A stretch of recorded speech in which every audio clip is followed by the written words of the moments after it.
Evet, lütfen. Subhanellezî esrâ bi'abdihi leylen minel mescidil haram ilel mescidil aqsallezî bâreknâ havlehu linuriyehu min âyâtinâ innehu huves-semî'ul basîr. Sadakallâhul azîm. Ayetlerimizden bir kısmını göstermek için konunu bir gece Mescid-i Haram'dan alıp çevresini mübarek kıldığımız Mescid-i Aksa'ya götüren Allah'ın şanı ne yücedir. Şüphesiz ki O her şeyi hakkıyla işiten, her şeyi hakkıyla görendir. İsra suresi 1. ayet-i kerimesi.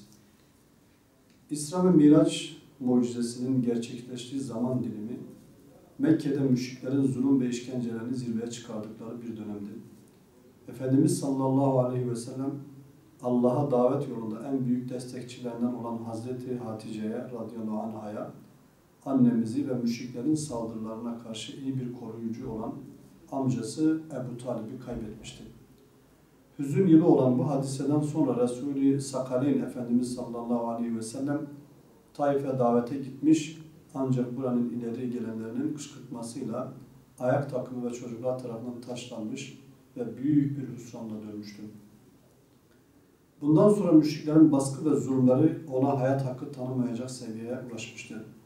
Rabbul Alemin tüm bu ağır imtihan sürecinde peygamberini hem teselli etmek hem de azim ve kararlılığını yenilemek için İsra ve Miraç ile ona mucizelerini göstermiş, hiç üzülmemesini, moralini bozmamasını, bu dinin sahibinin Allah olduğunda şek ve şüphe etmemesini ve ona tevekkül ederek davasını sürdürmesini işaret etmiştir. Miraç, ruhun yükselişinin nişanesidir. Kulun ibadetlerle çok yüce mertebelere gelebileceğinin işaretidir. Efendimizin sallallahu aleyhi ve sellemin işaret ettiği üzere biz ümmetinin miracı olan namazımıza büyük bir ehemmiyet göstermeliyiz. Miraç gecesinde şu tavsiyelere yer verildi. Miraç kandili dolayısıyla camilerde yapılacak etkinliklere ön ayak olup katılım göstermemiz Allah rızası için bir ibadet olarak değerlendirmeliyiz. Bu gecede özellikle şu tavsiyeler noktasında Müslüman halkımızla paylaşmakta bir beis görüyoruz. Birincisi Kur'an-ı Kerim'i okumak.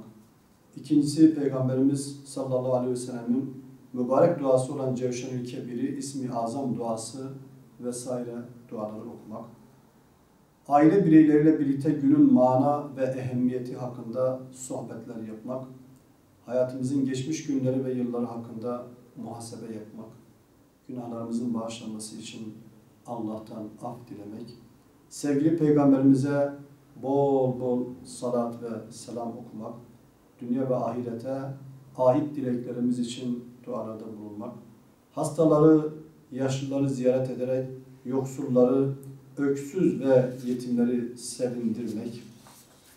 Eş, dost ve yakınlarımızla tebrikleşmek. Dargın ve küskünleri barıştırmak.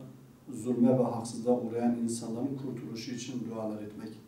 Özellikle İslam coğrafyasında malı, canı, ırz ve namusu ayaklar altında ezilen kardeşlerimizin tez zamanda esenliğe kavuşmaları için Rabbimize bol bol dua edelim.